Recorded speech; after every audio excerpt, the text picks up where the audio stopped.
Tanya for the 9th day of Teves is at the beginning of Perek Tes, chapter 9. It's on page 26. The number at the bottom of the page is 36.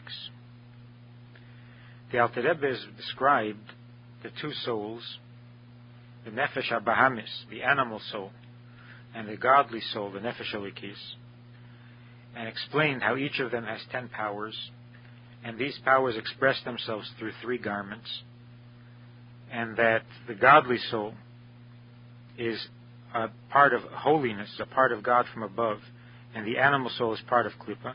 And then he explained the various levels of Klippa, the totally dark Klippa and the Klippas Mega, and the difference between them in terms of how unholy they are and how difficult it is to reclaim them once they've been committed. Now the Alter Rebbe goes back to describing the souls themselves, the animal soul and the godly soul. Perek Tes. V'hinei mokim mishkan nefesh habahamis miklipas nega b'chol ish Yisrael, the dwelling place of the animal soul that comes from klipas nega, which exists in every Jew, who belev b'cholol smoli shehu moli dam. This, it is in the left side of the heart, in the place that is full of blood. Uchsiv ki adam hu ha-nefesh, because the nefesh, the animal soul, is related to the blood, is in the blood, and therefore its dwelling place is in the primary organ of the blood, and that is the heart, but the left side of the heart. The function of the left side of the heart is primarily for the blood. And that's why all passion and boasting and anger and similar characteristics are in the heart. And it is from the heart that they spread throughout the body, because anger is experienced throughout the body and desire is experienced throughout the body. But it all begins in the heart.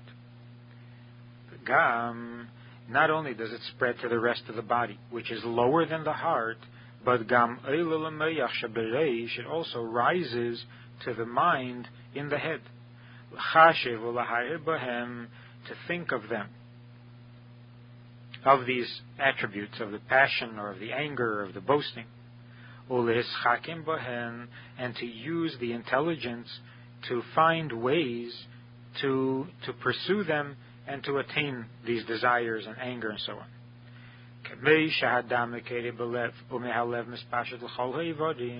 How is it that the desire of the heart rises to the mind? Where does rising come to the animal soul? So the Alter Rebbe says that just as the blood originates in the heart, and from the heart it spreads to all the limbs, including also rising to the brain, with the blood comes also the animal soul.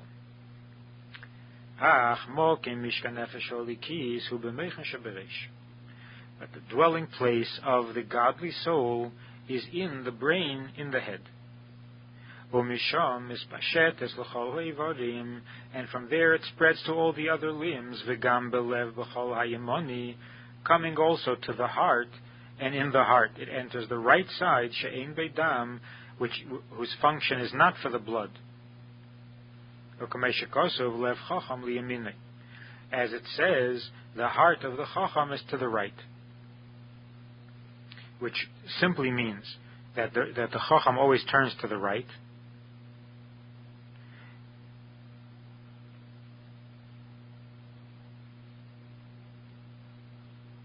Like it says about the Gemara, every Gemara starts with page 2. And since we read from right to left, so the Chacham always looks to the right. And he sees that there's no page 1. He knows that he hasn't even begun to learn. Whereas the heart of the fool is to the left. As soon as he opens the book, he thinks he's already on the second page, because he looks to the left.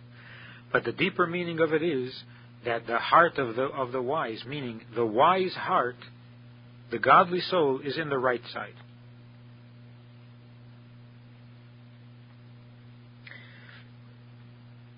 Vehi Avas Hashem Kirish Beshal Heves Misla Heves Belev Maskilim Hamevinim Umizbeinanim Bedaitam Asher B'meicham Vidvarim Hame'erim Esa'ava. What is the expression of the godly soul when it reaches the right side of the heart?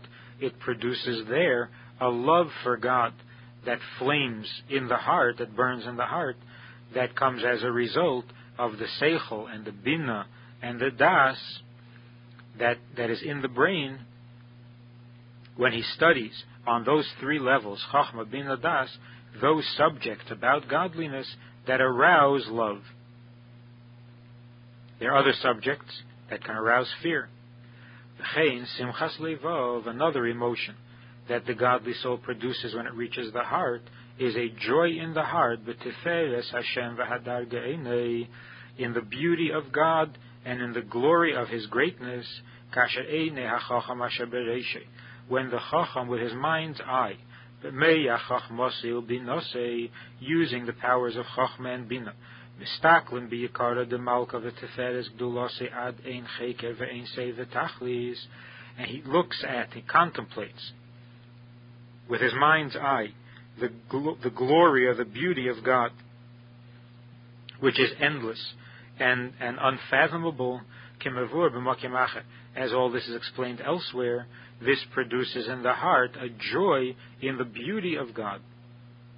V'chein shar midas kadei shebelev, so he mentions love and ava, which is chesed, and the joy in God's beauty, which is tiferes. But the same is true of all the other holy emotions, shebelev, hein mechabad shebemeichem. So all these emotions in the heart come from the chachma bina das that is in the brain. So in holiness, as we mentioned earlier in Tanya, in holiness in the godly soul, the emotion is produced by the intelligence. Whereas in the animal soul, the emotion is only guided by the intelligence, or restricted by the intelligence, but not actually produced by it.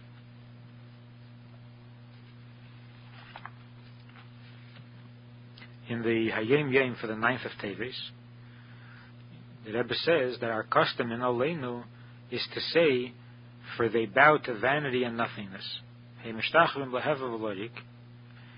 not to say, we avoid saying and pray.